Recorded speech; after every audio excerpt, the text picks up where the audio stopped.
자, 우리가 계속해서 우리 사도행전 말씀을 또 강의하는데, 지난주에 우리가 이 드로아 교회 성도들의 이러한 삶을 살펴보았습니다. 세 가지로 간단하게 그들의 삶은 어땠습니까? 모이기에 힘썼다는 거죠. 두 번째는 바울이 들려주는 하나님의 말씀을 사모했다는 거예요. 그리고 마지막으로 성도 간의 사랑의 교제가 있었다는 거죠.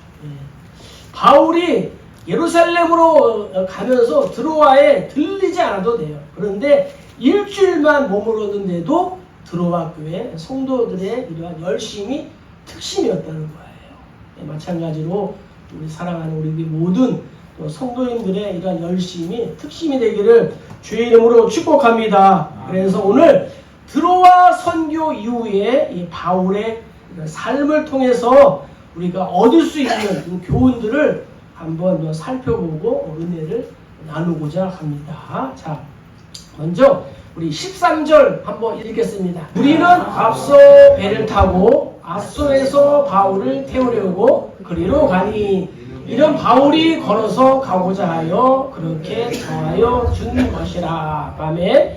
바울의 이러한 삶을 통해서 우리가 알 수 있는 첫 번째 것은 무엇이냐? 성도에게는 홀로 있는 이러한 시간이 필요하다는 거예요.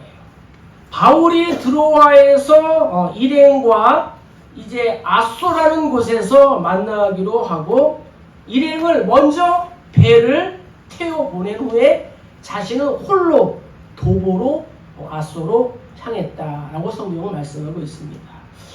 우리는 왜 바울이 이렇게 하였는지 그 정확한 이유를 알 수 없습니다. 학자들도 이에 대해 의견이 분분합니다. 그러나 가장 적절한 답은 홀로 있는 시간을 통해서 자신을 돌아보고 다음 사역을 위한 하나님과의 깊은 영적인 교제를 나누기를 원했기 때문입니다. 사실 지금까지 바울의 사역은 너무나도 분주했습니다. 또 바빴습니다. 또 사역도 많았습니다. 그래서 자신을 돌아볼 그러한 시간이 없었습니다. 그에게는 홀로 있을 시간은 거의 주어지지 않았습니다.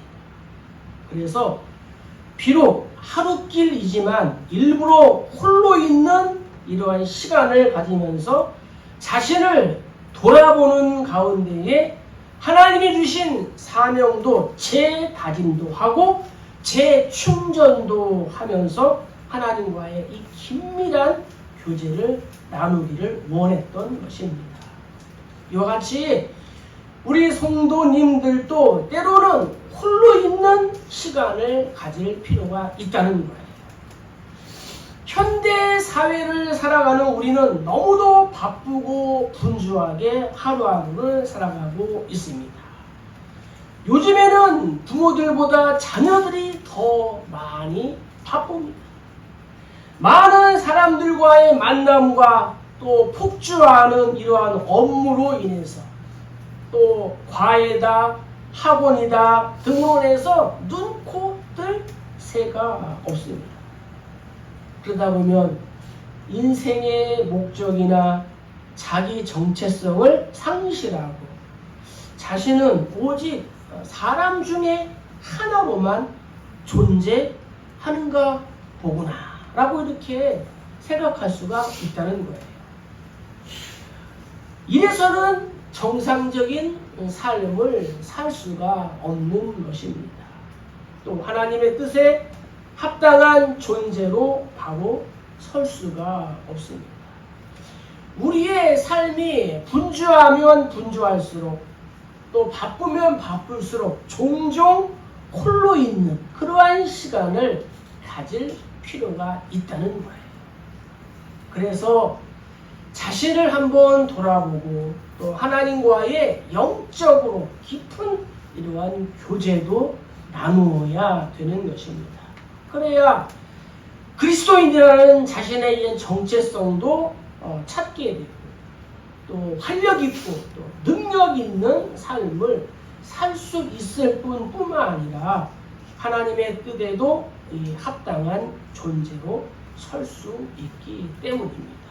그러므로 성도인 우리는 종종 홀로 있는 시간, 특별히 하나님과 나만의 이러한 교제의 시간을 가지시기를 주의 이름으로 축복합니다. 여호와는 나의 목자시니 내게 부족함이 없으리로다 이렇게 고백하면서 핸드폰은 나의 목자시니 하면은 안 된다는 거예요. 그래서 오늘 말씀을 통해서 성도인 우리에게도 홀로 있는 시간, 하나님과 독대할 수 있는 그러한 시간이 필요하다는 거예요. 시편 기자는 이렇게 고백했어요. 아침에 나로 하여금 주의 인자한 말씀을 듣게 하소서. 내가 주를 의뢰함이니이다. 내가 다닐 길을 알게 하소서. 내가 내 영혼을 주께 드림이니이다. 할렐루야. 이 아침에 이 시편 기자의 고백이 저와 우리 모두의 고백이 되기를 축복합니다. 하나님과 독대하는 것이 왜 중요할까요? 우리가 하나님과 독대하는 것은 하나님과 접촉하기 위한 영적인 전원을 켜는 거예요.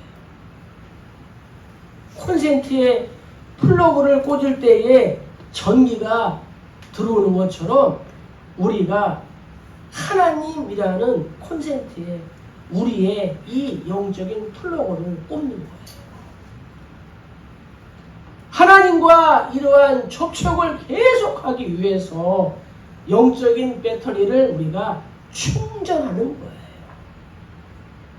우리가 하나님과 독대하는 것은 종이처럼 연약한 우리의 존재를 하나님께 밀접하게 붙이는 연합이라는 거예요.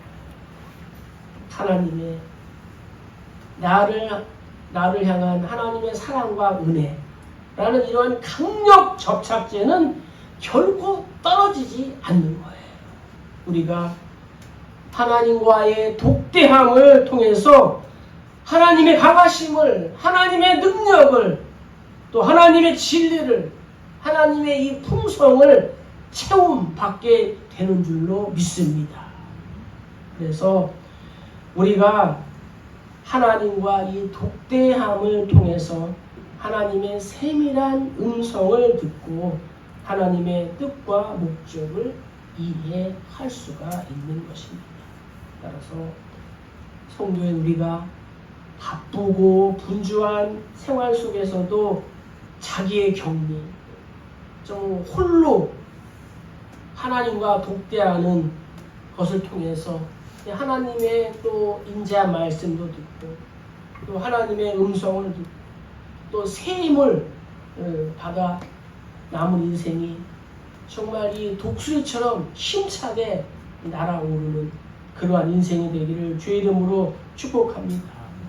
마태복음에 보면은 예수님께서도 이렇게 하셨어요. 우리를 보내신 후에 기도하러 따로 산에 올라가시니라. 저물며 거기 혼자 계시더니 이렇게 말씀하고 있어요. 예수님의 하루 사역이 얼마나 바쁘고 분주했습니까? 가르치고 전하고 치유하시고 만나주시고 축복해주시고 사람들을 다 보내신 후에 기도하러 따로 산에 올라가셨다. 거기서 혼자 계시면서 하나님과 독대했다는 거예요. 오늘날 가짜뉴스가 판치고 영을 또 혼란스럽게 하는 이 시대에 아무에게도 방해받지 않는 조용한 이 시간과 장소에서 하나님께 집중하여 하나님과 또 독대하고 또 교제하는 우리 모두 되시기를 주의 이름으로 간절히 축복합니다. 네, 바울처럼 바쁜 사역 중에서도 하나님과 교제하는 그러한 시간을 가져야 된다는 거예요. 두 번째는 16절 읽겠습니다. 바울이 아시아에서 지체하지 않기 위하여 에베소를 지나 배 타고 가기로 작정하였으니 이는 될 수 있는 대로 오순절 안에 예루살렘에 이르려고 급히 감 이뤄라. 아멘. 두 번째는 결과는 하나님께 맡기더라도 구체적인 계획은 내가 세워야 된다는 것입니다. 사도행전의 저자인 누가는 아시아에서 지체하지 않고 예루살렘으로 가고자 하는 바울의 계획을 보도하고 있습니다. 바울이 이렇게 작정한 이유는 무엇입니까? 그것은 오순절 안에 예루살렘에 도착하기 위함이었습니다. 오순절은 성령 강림과 교회의 탄생의 시기로 바울은 동족인 많은 유대인들이 모이는 이 시기에 예루살렘에 가서 복음을 전하려고 한 겁니다. 이러한 말씀을 통해서 우리는 바울이 계획하고 작정하는 이러한 모습을 발견할 수가 있습니다. 우리는 흔히 이렇게 생각합니다. 바울은 계획도 없이 하나님의 인도하심에만 의존하여 살았다. 이렇게 생각할 수가 있습니다. 물론 바울은 성령을 전적으로 의존했습니다. 2차 선교 여행 때에 아시아 선교를 막으시고 유럽 선교로 인도에 가시는 성령의 뜻에 철저하게 순종했습니다. 하지만 한편으로는 그때 바울은 하나님께서 비상간섭하지 않으셨다면 아시아로 먼저 가기 위해 아시아 선교에 대한 확고한 자기 계획을 가지고 철저하게 움직였음을 성경은 증거하고 있습니다. 그렇습니다. 바울은 결과는 하나님께 맡겼지만 자신이 준비해야 할 구체적인 계획을 세웠다는 거예요. 이렇게 계획과 목표가 분명하기 때문에 바울은 하나님이 요구하신 목표와 방향을 빨리 알아채고 이 계획을 이루어 드릴 수 있었던 것입니다. 바울이 유언처럼 남긴 고백은 무엇입니까? 달려가야 할 길을 다 달려갔다는 거예요. 아무런 계획 없이 살아온 사람이 이러한 고백을 할 수 있겠습니까? 뚜렷한 생애 목표와 방향을 설정하지 않은 사람이 이러한 말을 남길 수 있겠습니까? 우리 예수님의 경우를 볼까요? 우리 예수님께서도 분명한 계획을 가지고 있었습니다. 자, 누가복음 13장 이르시되 너희는 가서 저 여우에게 이르되 오늘과 내일은 내가 귀신을 쫓아내며 병을 고치다가 제3일에는 완전하여 지리라 하라. 그러나 오늘과 내일과 모레는 내가 갈 길을 가야 하리니 선지자가 예루살렘 밖에서는 죽는 법이 없느니라. 아멘. 예수님에게는 계획이 있었다는 거죠. 계획이 있으시기 때문에 예수님은 십자가 위에서도 다 이루었다고 당당하게 말씀하실 수가 있었다는 거예요. 이렇게 예수님도 바울도 철저한 계획을 세우고 그에 따라 움직였는데 성도인 우리가 단지 걸음은 하나님께서 인도하신다라는 이유만으로 계획 없이 규모 없이 살아서야 되겠습니다. 토마스 아킨피스라는 그러한 분은 그리스도를 본받아라는 책을 썼는데 거기에서 이렇게 고백했어요. 인간이 계획하고 신이 처리한다. 사람이 계획하고 하나님께서 그 일을 이루어 가신다는 거예요. 그렇습니다.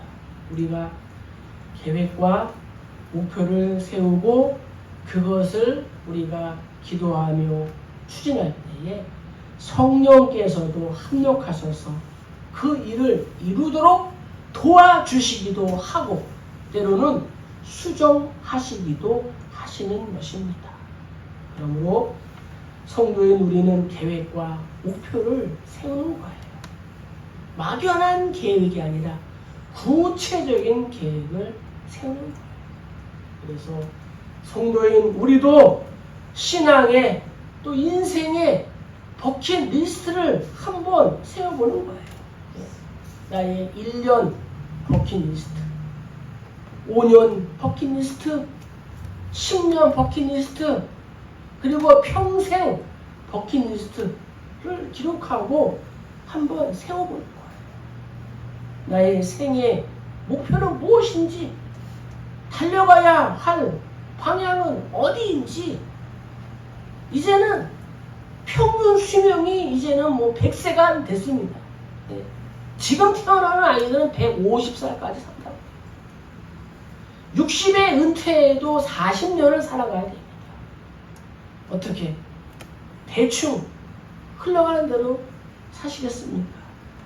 오늘 말씀을 통하여 나는 계획하고 하나님이 처리하는, 이루시는 그러한 은혜가 있기를 간절히 소망합니다. 시간 낭비와 이 우유부단의 습관화를 우리가 막을 수 있고, 내가 이 걸어가는 발걸음에 이런 항구성과 또 균형을 줄 수 있는 구체적인 계획은 무엇입니까? 지혜 있는 성도님들 되시길 주의 이름으로 간절히 축복합니다. 18세의 나이에 고향 스웨덴을 떠나서 혼자 미국으로 이민 간 휴 에런슨이라는 사람이 있습니다. 누구 한 사람 반겨주는 사람도 없었고 일자리를 찾기도 쉽지 않았습니다. 가지고 온 돈도 다 떨어졌습니다. 하루는 허기진 배를 움켜쥐고 무작정 서부로 가는 기차 화물칸에 올라탔습니다. 무임승차한 거예요.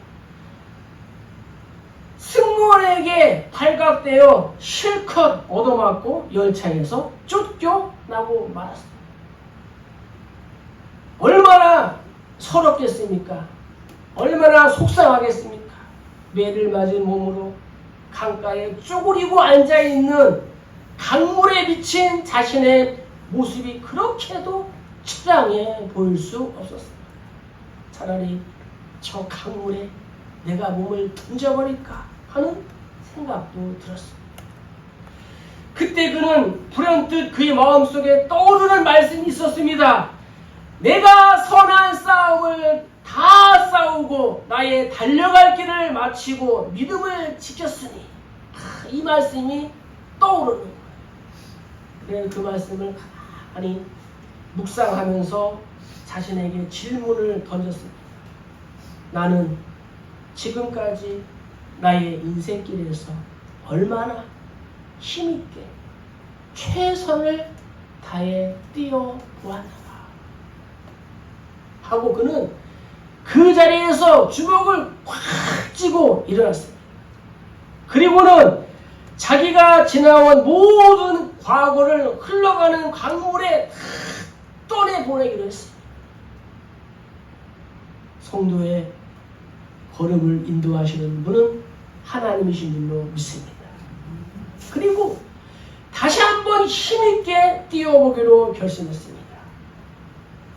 30년 후 이 휴 에런스는 몬테나 주의 영광스러운 주지사로 선출되었다고 합니다. 형들로부터 애굽의 종으로 팔린 요셉의 경우는 어떠합니까? 성경은 분명하게 요셉을 이렇게 평가하고 있습니다. 여호와께서 요셉과 함께 하심으로 그가 형통한 자가 되었다. 그의 주인 보디발이 여호와께서 그 종 노예 요셉과 함께 하심을 보며 또 여호와께서 요셉의 범사에 형통하게 하심을 보았더라.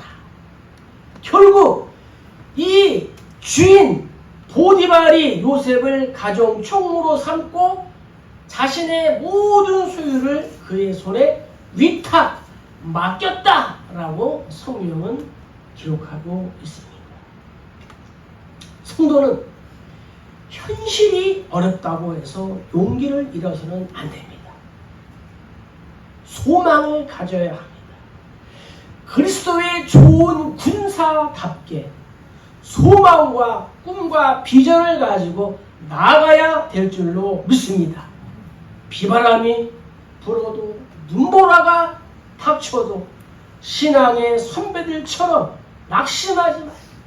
저 높은 곳을 향하여 날마다 나아가는 인생이 되시길 주의 이름으로 축복합니다. 그러므로 나는 바른질하기를 향방 없는 것 같이 아니하고 싸우기를 허공치는 것 같이 아니하며 할렐루야. 바울의 이러한 고백이 우리 모두의 고백이 되기를 축복합니다. 자, 세 번째, 이제 마지막으로 17절 18절 읽겠습니다. 바울이 밀레도에서 사람을 교회의 장로들을 청하니 그들에게 말하되 아시아에로 전전도 지금까지 내가 한 여러분 가운데서 어떻게 행하였는지를 여러분도 아노니. 아멘. 세 번째는 예수 증인의 삶은 진실하고 투명해야 한다는 것입니다. 18절부터 우리가 읽지 않았지만 35절까지 밀레도에서 이 에베소 장로를 초청하여 그들을 향한 바울의 고별사가 나옵니다. 다음 주에 구체적으로 나누겠습니다. 바울은 이 고별사에서 먼저 지난날의 에베소 사역을 회고하면서 결론적으로 이렇게 말합니다. 너희도 아는 바라. 여러분도 아는 바니 라고 말하고 있습니다. 즉 바울 자신이 에베소에서 있었던 모든 사역을 그 어느 것도 숨길 것이 없이 공개적으로 이루어졌다는 것입니다. 따라서 내가 별다른 이 변명이나 설명을 할 필요가 없다는 것입니다. 참으로 복음의 사도다운 당당하고 자신의 찬 모습이 아닐 수 없습니다. 그렇다면 오늘날 우리의 모습은 어떠합니까? 자신들의 부끄러운 모습이 드러날까 두려워하지는 않습니까? 혹시 가면을 쓰고 있지는 않습니까? 화장하고 분장하고 변장하고 포장하고 있지는 않습니까? 복음은 단지 우리의 말로만이 아닌 우리의 삶과 사역을 통해서 전해지는 것입니다. 그래서 바울은 우리 성도를 향하여 뭐라고 했습니까? 너희는 그리스도의 향기와 편지다 라고 말했습니다. 베드로 역시도 우리의 착한 행실을 보고 이방인들이 하나님께 영광을 돌리도록 하라고 했습니다. 이 체코슬로바키아 이 수도인 이 프라하 광장에는 종교 개혁자이면서 순교자인 이 얀 후스의 동상이 서 있고 동상 앞에는 다음과 같은 이 글귀가 기록되어 있다고 합니다. 자, 우리가 프라하에 체코에 가지 않았지만 그래도 한번 읽겠습니다. 진실을 배우며 진실을 사랑하며 진실을 말하며 진실을 양보하지 않으며 죽을 때까지 진실을 지키라. 그는 카톨릭 반동 세력에 의하여 화형을 당했지만 처형을 당하면서까지도 신앙을 지키는 모습을 보여주었다고 합니다. 자신의 말처럼 죽을 때까지 이 진실을 지켰기에 길과 진리와 생명 대신 예수님을 믿었기에 현장에서도 태어날 수 있었다고 합니다. 사람들은 오늘날의 세대를 표현하기를 진실을 상실한 세대라고 합니다. 하지만 그러한 세상 속에서도 하나님은 바알에게 무릎 꿇지 않은 7,000명을 남겨두신 줄로 믿습니다. 창조 이후 사람의 죄악이 관영할 때, 꽉 찼을 때에 하나님은 세상을 심판하시면서도 노아의 8식구를 남겨주셨습니다. 노아의 8식구를 통하여 하나님은 세상을 재창조하신 거예요. 또한 이스라엘이 이 아합의 시대의 우상 숭배로 정말 힘들었을 때에 하나님은 엘리야 외에 또 7,000명을 남겨주셨습니다. 로마서에 보면은 바울 시대에도 남은 자가 있다는 거예요. 그리고 오늘날 우리 모두가 하나님이 찾으시는 그 남은 자인 줄로 믿습니다. 이를 통하여 하나님의 복음이 땅끝까지 퍼져가는 거예요. 다니엘은 사자굴 죽음 앞에서도 복음을 부끄러워하지 않고 진실하고 투명한 삶을 살았습니다. 전에 하던 대로 예루살렘을 향한 창문을 열고 하루에 3번씩 무릎을 꿇고 기도하며 하나님께 감사하였더라 하고 있습니다. 하나님은 그러한 다니엘을 왕조가 4번이나 바뀌는 상황에서도 총리로 세워주신 줄로 믿습니다. 다윗도 마찬가지예요. 소년으로서 골리앗을 무찌르고 난 후에 10년 동안 사울왕을 피해냈습니다. 하나님이 결국 다윗을 이스라엘의 왕으로 세워주셨어요. 말씀을 정리하겠습니다. 성도인 우리가 만일 진정한 복음의 증인이 되길 원한다면 우리의 삶도 진실하고 투명해야 될 줄로 믿습니다. 바울의 고백처럼 내가 이곳에 온 첫날부터 지금까지 항상 여러분 가운데서 어떻게 행하였는지 여러분도 아는 바라. 자신있게 당당하게 말할 수 있어야 합니다. 성경 스가랴는 이렇게 고백합니다.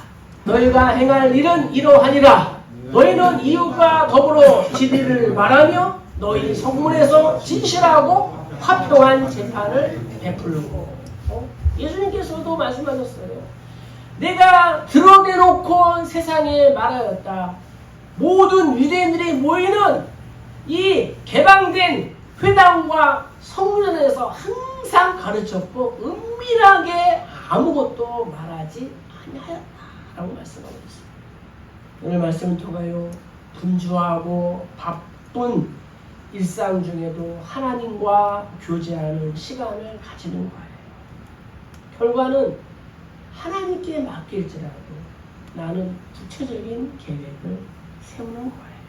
그리고 우리가 남은 자로서 예수 증인으로서의 진실하고 투명한 삶을 우리가 살아가는 거예요. 그래서 겸손하고 온유한 예수님을 본받아 작은 예수로의 삶을 살아가기 위하여 우리가 몸부림치는 우리 모두 다 되시기를 주의 이름으로 간절히 축복합니다.